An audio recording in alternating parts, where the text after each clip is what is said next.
नमस्ते प्रणाम, मैं हूँ आपकी वंदना। स्वागत करती हूँ बनारस वाली दीदी के चैनल पे। आइए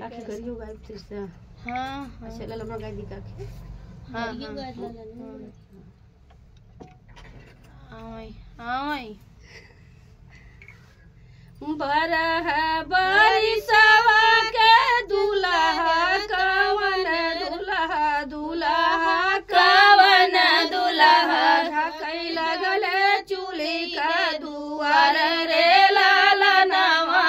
रे झकई लगे चूल्ही का दुआर रे लाला नवा बरह बरिसवा के दुल्हा कवन दुल्हा दुल्हा कवन दुल्हा झकई लगे चूल्ही के दुआर रे लाला नवा रे झकई लगे चूल्ही के दुआर रे लाला नवा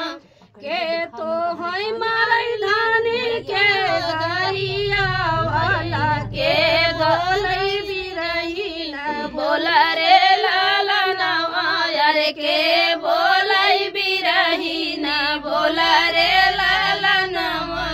के बोलई बिरही न बोल रे लाला नवा रे के बोलई बिरही न बोल रे लाला नवा सासु मोरे मारे प्रभु ननद गरिया देवर बोलई बिरही न बोल रे लाला नवा रे देवर बोलई बिरही न बोल रे लाला नवा माई जहर देवई बहिनी गवन देवई भैया लग कई देवरे लाला नवा रे भैया लग कई देवरे लाला नवा माई जहर देवई बहिनी गवन देवई भैया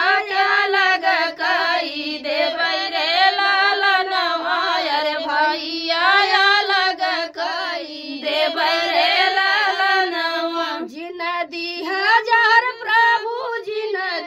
हजार प्रभु ससुहाई घर का सिंगार रे लाला नवा